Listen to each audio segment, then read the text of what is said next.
എന്നെ വട്ടം കറക്കിയ ചില കേസുകളുണ്ട്. അതിലെടുത്തു പറയേണ്ട കേസുകളിൽ ഒന്ന് തന്നെയാണ് ഞാൻ നിങ്ങളോട് പറയാൻ വേണ്ടിയിട്ട് പോകുന്നത്. ചില സൂയിസൈഡ് അറ്റംപ്റ്റ് കേസുകൾ. അത് വല്ലാത്ത കേസുകളാണ്. കാരണം നമ്മളെ വല്ലാതെ തലവേദനയാക്കുന്ന കേസുകളാണ്. വെറുതെ ഒന്നുമല്ല അങ്ങനെ പറയുന്നത്. കാരണം ഒരുപാട് കഷ്ടപ്പെടേണ്ടി വരുന്നു. നമ്മുടെ ഉറക്കമൊക്കെ ഒഴിച്ചു നിർത്തിക്കൊണ്ട് നമ്മളെന്തോ നമ്മുടെ സഹോദരനോ സഹോദരിയെ പോലെയൊക്കെയുള്ള ഒരു മനോഭാവത്തിൽ ചില ആളുകളെ കണ്ട് അവരെ രക്ഷപ്പെടുത്താൻ വേണ്ടിയിട്ട് ഏതറ്റം വരെയും പോകുന്ന ചില അവസ്ഥകൾ അതെനിക്കുണ്ടായിട്ടുണ്ട്. കഴിഞ്ഞ 2-3 ദിവസം മുൻപ് ഞാനിങ്ങനെ വൈകുന്നേരം ഓഫീസിൽ ഇങ്ങനെ ഇരിക്കുന്ന സമയത്താണ് ഒരാളെനിക്ക് ഒരു ഐഡിയ അയച്ചു തരുന്നത്.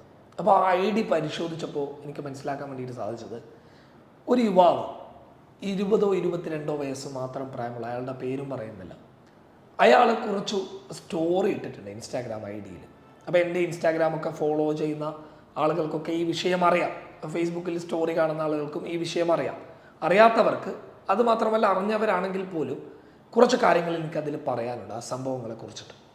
അപ്പോൾ ഞാൻ സ്റ്റോറി ഇങ്ങനെ കയറി നോക്കിയ സമയത്ത് എനിക്ക് കാണാൻ വേണ്ടിയിട്ട് സാധിച്ചത്, ഈ യുവാവിൻ്റെ കൂടെ ഒരു പെൺകുട്ടി, ആ പെൺകുട്ടിയുടെ പേരോ അല്ലെങ്കിൽ ആ പെൺകുട്ടിയുമായി ബന്ധപ്പെട്ട ഒരു വിവരവും ഞാനിവിടെ പറയുന്നില്ല. കാരണം അതെനിക്ക് പറയാൻ അർഹതയില്ല, കാരണം അത് പറയാനും പാടില്ല. അപ്പോൾ ആ പെൺകുട്ടിയോടൊപ്പമുള്ള ഒരു ചിത്രം ഇയാൾ പങ്കുവെച്ചിട്ടുണ്ട്. പെൺകുട്ടിയുടെ മുഖം ബ്ലർ ചെയ്തിട്ടുണ്ട്. എന്നിട്ട് അതിൽ അയാൾ ഇങ്ങനെ പറയുന്നുണ്ട്, ഞാൻ ആത്മഹത്യയിലേക്ക് പോവുകയാണ് എന്നുള്ളത്. അങ്ങനെ ഞാൻ ഈ വിഷയവുമായി ബന്ധപ്പെട്ടിട്ട് ആകെ തലച്ചൂടായി. കാരണം ഈ യുവാവ് ചെറിയ പ്രായമുള്ളൊരു യുവാവാണ്, എന്തിനാണ് ഇങ്ങനെ ചെയ്യാൻ വേണ്ടിയിട്ട് പോകുന്നത്? എടുത്തു പറഞ്ഞു കഴിഞ്ഞാൽ ഇപ്പം തന്നെ ആത്മഹത്യ ചെയ്യാൻ വേണ്ടിയിട്ട് പോകുന്നു എന്നുള്ള രീതിയിലുള്ള സംഭവങ്ങൾ. പിന്നീട് ഇയാൾ മെസ്സേജ് അയച്ചു, ഞാൻ ഇയാൾക്ക് അങ്ങോട്ടേക്ക് മെസ്സേജ് അയച്ചു. അങ്ങനെ പരസ്പരം ചാറ്റ് ചെയ്ത് ഇയാളോട് കുറേ സമയം സംസാരിച്ചു. ഞാൻ പറഞ്ഞു, ഇതൊന്നും ചെയ്യരുത്, തിരിച്ച് നിങ്ങൾ വീട്ടിലേക്ക് പോകണം.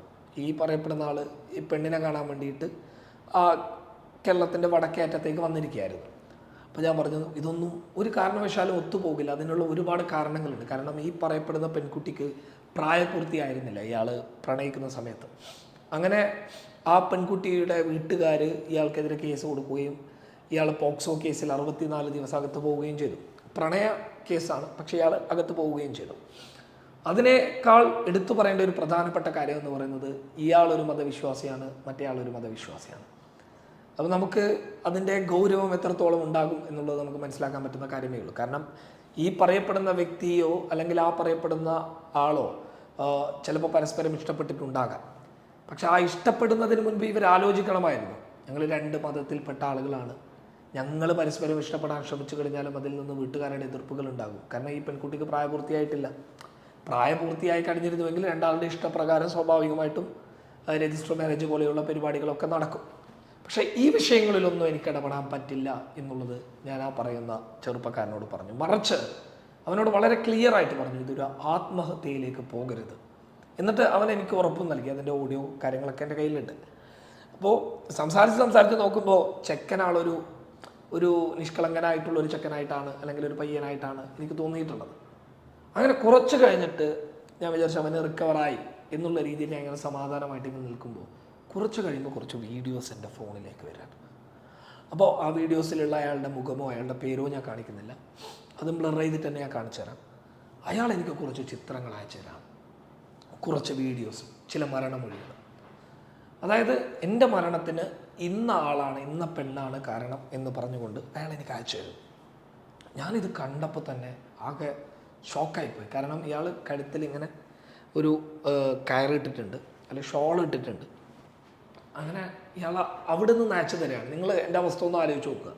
ഞാനത് കാണുമ്പോൾ ഉണ്ടാകുന്ന എൻ്റെ ഒരു മാനസികാവസ്ഥ, ഞാൻ ആകെ തളർന്നു പോയി. ഞാൻ പുറത്തായിരുന്നു, ഓഫീസിൻ്റെ പുറത്തായിരുന്നു ഉണ്ടായിരുന്നത്. ഞാൻ അകത്തേക്ക് കയറി വന്നിട്ട് പറഞ്ഞു, ഉടൻ തന്നെ സ്റ്റേറ്റ് മീഡിയ സെല്ലിനെ ബന്ധപ്പെടാൻ വേണ്ടിയിട്ട് ശ്രമിച്ചു. മീഡിയ സെല്ലിനെ കണക്ട് ചെയ്യാൻ വേണ്ടിയിട്ട് സാധിച്ചില്ല. അവരുടെ ലാൻഡ് ലൈനിലേക്കാണ് വിളിച്ചത്, അവരെ കണക്ട് ചെയ്യാൻ വേണ്ടി സാധിച്ചില്ല. അപ്പോൾ ഞാൻ ഇങ്ങനെ ഇരുന്ന് ആലോചിച്ചപ്പോൾ ഇവൻ എന്നോട് പറഞ്ഞിട്ടുണ്ട്, എന്താണെന്ന് വെച്ച് കഴിഞ്ഞാൽ ഇവൻ്റെ സ്ഥലം വയനാടാണ് എന്നുള്ളത് ഇവൻ എന്നോട് പറഞ്ഞിട്ടുണ്ട്. അപ്പോൾ ഇവൻ്റെ സ്ഥലം വയനാടാണ് എന്ന് ഇവൻ പറഞ്ഞതുകൊണ്ട് തന്നെ അപ്പോൾ എൻ്റെ മൈൻഡ് അങ്ങോട്ടേക്ക് പോയി.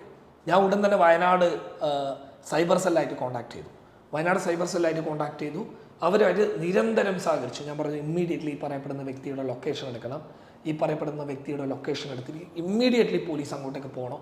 കാരണം ചെറുപ്പക്കാരനാണ്, വെറും 20-22 വയസ്സ് മാത്രം പ്രായമുള്ള ഒരു ചെറുപ്പക്കാരനാണ്, പ്രണയത്തിൻ്റെ പേരിലാണ് ഇത് ചെയ്യുന്നുള്ളത്, നിങ്ങൾ ഇമ്മീഡിയറ്റ്ലി പോകണമെന്ന് പറഞ്ഞപ്പോൾ അവർ നല്ല രീതിയിൽ സഹകരിച്ചു.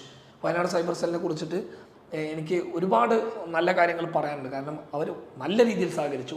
നിരന്തരം ഞാൻ അവരെ വിളിച്ചുകൊണ്ടേയിരുന്നു. അതായത് ഒരു 10 മിനിറ്റ് ഗ്യാപ്പ് വെച്ചിട്ട് എന്ത് പറ്റി. കാരണം ഇവൻ എൻ്റെ ഫോൺ എടുക്കുന്നില്ല, ഞാൻ ഇൻസ്റ്റാഗ്രാം തിരിച്ച് ഇവന് കോൾ ചെയ്യുമ്പോൾ ഇവൻ അതെടുക്കുന്നില്ല. ആകെ പ്രശ്നം, എന്താ ചെയ്യേണ്ടതെന്ന് അറിയുന്നില്ല. കാരണം ഇവനാണെങ്കിൽ ചങ്കിൽ ഈ വള്ളി തൂക്കിയിട്ട് നിൽക്കുന്ന ഒരു വീഡിയോ എനിക്ക് അയച്ചു തന്നിട്ടുണ്ട്.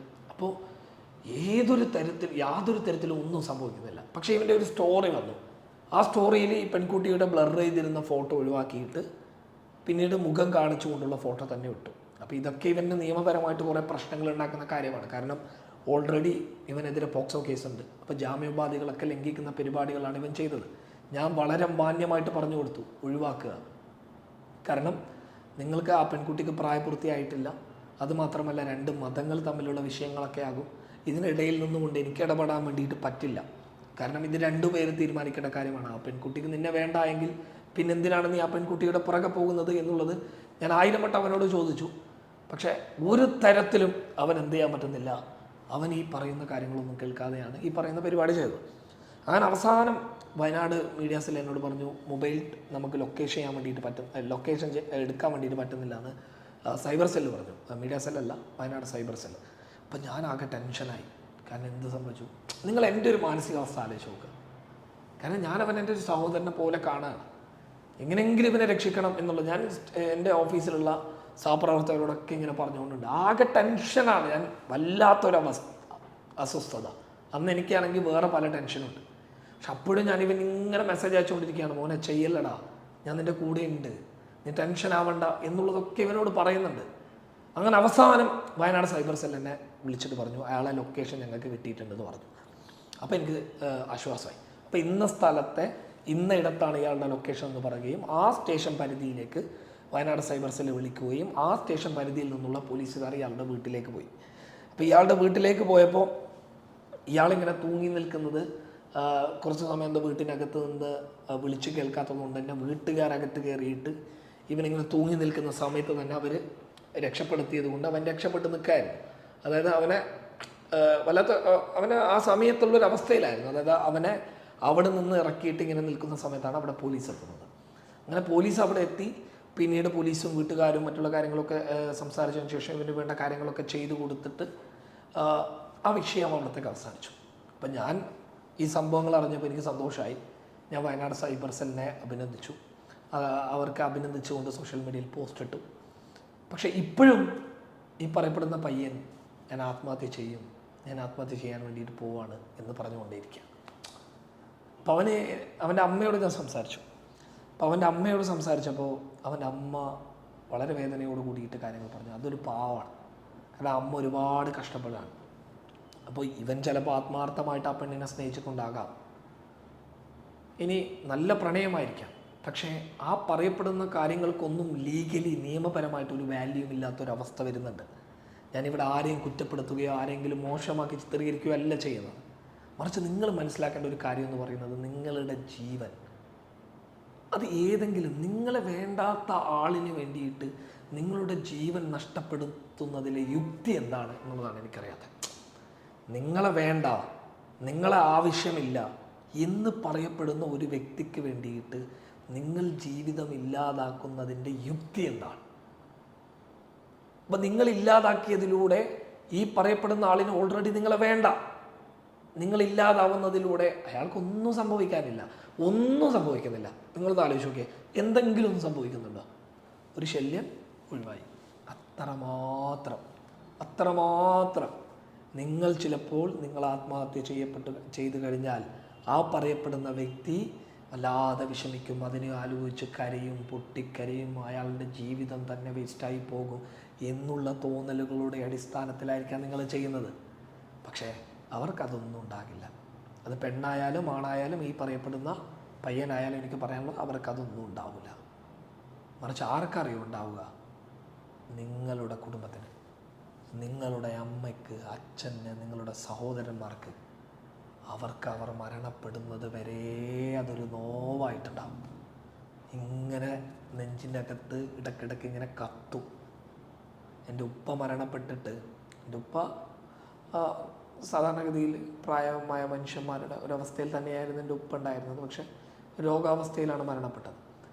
ആ വിഷയം ഇടയ്ക്കിടയ്ക്ക് എനിക്ക് ഉപ്പാനെ കുറിച്ച് ആലോചിക്കുമ്പോൾ തന്നെ ഉള്ളിലിങ്ങനെ കത്താണ്, ഇങ്ങനെ ഒരു തീ പുകയുന്നത് പോലെ ഉണ്ടാവും. അപ്പോൾ ഇങ്ങനെയൊക്കെ ചെയ്തു കഴിഞ്ഞാൽ നിങ്ങളുടെ കുടുംബത്തിൻ്റെ അവസ്ഥ എന്തായിരിക്കും? അവർക്ക് ജീവിതകാലം സമാധാനം ഉണ്ടാവില്ല. നിങ്ങൾ ഉദ്ദേശിച്ച കാര്യമോ നടക്കുന്നില്ല. നിങ്ങളും ഈ ദുനിയാവിനെ അല്ലെങ്കിൽ ഈ ഭൂമിയിൽ നിന്ന് നിങ്ങൾ പോകുന്നു. അതോടൊപ്പം തന്നെ മരിച്ച അവസ്ഥയാക്കിയിട്ട് നിങ്ങൾ കുടുംബത്തെ മാറ്റിയെടുക്കുന്നു എന്നുള്ളതാണ്. അവർ ജീവിച്ചിരിക്കുന്നു എന്നുള്ളത് മാത്രമാണ്. അവർ മരിച്ചിരിക്കുന്നതിന് തുല്യമായിട്ടുള്ളൊരവസ്ഥയിലേക്ക് നിങ്ങൾ അവരെത്തിക്കുന്നു. ഞാൻ പറയുന്നത് നിങ്ങൾ ലോകം കാണാത്തതിൻ്റെ പ്രശ്നമാണ്. ഈ പറയപ്പെടുന്നത് പോലെ പ്രണയവും അതുമായി ബന്ധപ്പെട്ടിട്ടുണ്ടാകുന്ന പ്രശ്നങ്ങളുമൊക്കെ വല്ലാതെ അസ്വസ്ഥത ഉണ്ടാക്കുമെന്നുള്ളത് എനിക്കറിയാം. കാരണം ഒരാൾ ഇഷ്ടപ്പെടുകയും അയാളെ സ്വന്തമാക്കാൻ വേണ്ടിയിട്ട് തീരുമാനിക്കുകയും അയാളല്ലാതെ മറ്റൊരാളെയും ഇനി ജീവിതത്തിൻ്റെ മുന്നോടി കാണാത്തൊരു സാഹചര്യത്തിൽ അയാളുമായിട്ടുള്ള ഭാവി കാര്യങ്ങളടക്കം പദ്ധതി ചെയ്തിരുന്നൊരു സാഹചര്യത്തിൽ നിന്നും നിങ്ങളെ ഒറ്റപ്പെടുത്തിയിട്ട് ആ വ്യക്തി പോകുന്ന ഒരവസ്ഥ, അത് വല്ലാത്തൊരവസ്ഥ തന്നെയാണ്. ഭീകരമായിട്ടുള്ളൊരു അവസ്ഥ തന്നെയാണ്. മരണത്തിന് തുല്യമായിട്ടുള്ളൊരവസ്ഥ തന്നെയാണ്. ഏകാന്തതയുടെ ഒരു അവസ്ഥ തന്നെയാണ്. ഇല്ല എന്നൊന്നും പറയുന്നില്ല. പക്ഷേ അത് കുറച്ച് കാലങ്ങൾ മാത്രമാണ്. എനിക്ക് ഇപ്പോഴും പറയാനുള്ളത്, ഇപ്പോഴും ആ പയ്യൻ അല്ലെങ്കിൽ എൻ്റെ ആ സഹോദരൻ അവനിപ്പോഴും ഇൻസ്റ്റാഗ്രാമിൽ പോസ്റ്റ് ചെയ്യുന്നുണ്ട് ഞാൻ ആത്മഹത്യ ചെയ്യുമെന്നുള്ളത്. അവൻ എന്നെ കാണാൻ വേണ്ടിയിട്ട് വരുന്നു എന്നുള്ളതൊക്കെ പറഞ്ഞപ്പോൾ ഞാൻ പറഞ്ഞത്, നിന്നോട് ഞാൻ പറഞ്ഞ കാര്യങ്ങൾ നീ അനുസരിച്ചിട്ടില്ല എന്നുള്ളതാണ്. അവനോട് വളരെ ഡീറ്റെയിൽ ആയിട്ട് ഞാൻ പറഞ്ഞു കൊടുത്തിട്ടുണ്ട്. അവന് ചിലപ്പോൾ അത് മനസ്സിലാക്കാൻ വേണ്ടിയിട്ട് പറ്റിയിട്ടുണ്ടാകും എന്നെനിക്ക് തോന്നുന്നില്ല. അതുകൊണ്ടാണ് ഞാൻ നിങ്ങളോട് പറയുന്നത്, ദയവ് ചെയ്തിട്ട് ആത്മഹത്യ എന്ന് പറയുന്നത് ഒന്നിനും പരിഹാരമല്ല. അങ്ങനെ നിങ്ങൾ ചിന്തിക്കേ വേണ്ട. ആത്മഹത്യ ഒന്നിനും പരിഹാരമല്ല എന്ന് മാത്രമല്ല, ഒരു സംഭവവും അതിലൂടെ ഉണ്ടാകാൻ വേണ്ടിയിട്ട് പോകുന്നുമില്ല. നിങ്ങൾ ഉദ്ദേശിക്കുന്ന ഒരു കാര്യവും അതിലൂടെ നടക്കാൻ വേണ്ടിയിട്ട് പോകുന്നുമില്ല. അതിൻ്റെ ജീവിച്ചിരിക്കുന്ന ഒരുപാട് ഉദാഹരണങ്ങൾ നമ്മുടെ മുന്നിൽ തന്നെ ഉണ്ടാകുന്നു. എന്തിനാണ് ഈ പരിപാടിക്ക് പോകുന്നത്? ഞാൻ അവനോട് പറയുന്ന ഒറ്റ കാര്യമുള്ളൂ, കുറച്ചു കാലം, ഒരു 10 15 ഒരു മാസക്കാലം, ആ കാലം കഴിഞ്ഞു കഴിഞ്ഞാൽ നിങ്ങൾ ചിന്തിച്ചു പോകും, എന്തിനാണ് ഞാനത് ആലോചിച്ചത് എന്നുള്ളത്. നിങ്ങളോട് തന്നെ ചോദിക്കുന്നൊരവസ്ഥയുണ്ടാകും. അതത്രമാത്രമാണ്. നിങ്ങൾക്ക് തന്നെ തോന്നിപ്പോയി, എന്ത് മണ്ടത്തരമായി പോയി എന്നുള്ളതൊക്കെ. എവിടെയെങ്കിലും വെച്ച് ആ പയ്യൻ്റെ ജീവൻ പോയിരുന്നുവെങ്കിൽ, ഇപ്പോഴും അവൻ അത് പറഞ്ഞുകൊണ്ടിരിക്കുകയാണ്. എനിക്കവനെ രക്ഷപ്പെടുത്താൻ ഇനിയും സാധിക്കും എന്നെനിക്ക് തോന്നുന്നില്ല. കാരണം ഞാൻ എൻ്റെ കഴിവിൻ്റെ പരമാവധി ആ രാത്രിയിൽ ഉപയോഗിച്ചു. ഇനിയും എനിക്ക് ചെയ്യാൻ പറ്റുമോ എന്നുള്ളത് എനിക്കറിയില്ല, ഇനിയും പോയി കഴിഞ്ഞാൽ. പക്ഷെ ഞാൻ ഒറ്റ കാര്യമേ പറയുന്നുള്ളൂ, ഒന്നിനും പരിഹാരമല്ല. ജീവിക്കുക, നിങ്ങളെ വേണ്ടവർക്ക് വേണ്ടിയിട്ട് ജീവിക്കുക, നിങ്ങളോട് താല്പര്യമുള്ള ആളുകൾക്ക് വേണ്ടിയിട്ട് ജീവിക്കുക, അവർക്ക് വേണ്ടിയിട്ട് നല്ല രീതിയിൽ മുന്നോട്ട് പോവുക. അതല്ലേ യഥാർത്ഥ സത്യം. അല്ലാതെ വേണ്ടാത്ത ആളുകൾക്ക് വേണ്ടിയിട്ട് ജീവിതം അവസാനിപ്പിക്കുന്ന ഒരു തരം വിഡ്ഢിത്തമാണത്. അതെന്താ, അതിനെക്കുറിച്ചൊന്നും പറയേണ്ട ആവശ്യമില്ല. കാരണം അതൊരു മനുഷ്യൻ്റെ ശരീരത്തിൻ്റെ അകത്തുണ്ടാകുന്ന വിഷമവും പ്രയാസവും പകയും ഇതൊക്കെ ഇങ്ങനെ കൂടിക്കലർന്ന സമയത്ത് വരുന്ന ഒരു തരം ചിന്തയാണത്. ആ ചിന്തയിൽ നിന്ന് നമ്മൾ രക്ഷപ്പെട്ടു, നമ്മൾ ജീവിതം തന്നെ രക്ഷപ്പെട്ടു എന്നാണ് എനിക്ക് പറയാനുള്ളത്. വേറെ ഒന്നുമല്ല. അപ്പോൾ ഇത്തരത്തിലുള്ള നിരവധി ആളുകൾ ഇത്തരത്തിലെ അറ്റംപ്റ്റിൻ്റെ സമയത്തൊക്കെ എനിക്കൊക്കെ കുറേ ഓഡിയോ ക്ലിപ്സൊക്കെ അയച്ചു തന്നിട്ട് പറഞ്ഞു ഞാൻ ആത്മഹത്യ ചെയ്യാൻ വേണ്ടി പോവാണ് എന്ന് പറഞ്ഞ ആളുകളൊക്കെ, ഒരു പെൺകുട്ടിയുണ്ട്. ആ പെൺകുട്ടി എന്നോട് ഇപ്പോൾ പറയുന്നത് എന്താണെന്ന് വെച്ച് കഴിഞ്ഞാൽ, കാതർക്ക, ഞാൻ അന്നെങ്ങാനും അത് ചെയ്തിരുന്നുവെങ്കിൽ എൻ്റെ അവസ്ഥ ഇതേ ചോദ്യം തന്നെയാണ് നിങ്ങൾക്കുണ്ടാവുക. 100%, 110% ഇത് തന്നെയാണ് അതിൻ്റെ ഒരു ഫാക്റ്റ്. അപ്പോൾ എനിക്ക് പറയാനുള്ളത്, പ്രിയപ്പെട്ട സഹോദരനോടും ആ സഹോദരൻ്റെ കുടുംബത്തോടും, ആ കുടുംബം വളരെ പാവപ്പെട്ട കുടുംബമാണ്. എന്തായാലും നിൻ്റെ പ്രണയം ചിലപ്പോൾ നന്മയുള്ള പ്രണയമായിരിക്കാം, ശരിയായ പ്രണയമായിരിക്കാം. പക്ഷേ നിയമപരമായിട്ടുള്ള പ്രശ്നങ്ങൾ അതൊക്കെ അവിടെ കിടക്കുമ്പോൾ അത് പരിഹരിക്കാനോ അത് പിടിക്കാനോ ആ നൂലാമാലകളിൽ കയറിയിട്ട് ഇടപെടൽ നടത്താനോ ആരും തയ്യാറാവുകയില്ല. കാരണം അവരൊക്കെ ആ പ്രശ്നങ്ങളുടെ ഭാഗമായിട്ട് മാറും. നിങ്ങൾ പ്രണയിക്കുമ്പോൾ നിങ്ങൾ ചിന്തിക്കുക, ഈ പ്രണയം എന്നെക്കൊണ്ട് തന്നെ ഈ പ്രണയത്തെ ഒന്നിപ്പിക്കാൻ പറ്റുമോ എന്നുള്ളത്. ഞാനിപ്പോൾ പ്രണയിക്കുന്നു, നാളുകളിൽ കുടുംബത്തിൻ്റെ പെർമിഷൻ ഞാൻ ചോദിച്ചിട്ട് ബാക്കിയുള്ളതൊക്കെ ശരിയാക്കാം എന്നുള്ള ലെവലിൽ നിങ്ങൾ ആരെയും പ്രണയിക്കാൻ നിൽക്കരുത്. നടക്കില്ല. കാരണം അത്തരത്തിലുള്ളൊരു സാഹചര്യവും സാമൂഹിക അന്തരീക്ഷവും ഒക്കെ നമ്മുടെ കേരളത്തിലുണ്ട്. അപ്പം ഞാൻ ഇപ്പോഴും പറയുന്നു, വളരെയധികം സൂക്ഷിക്കുക.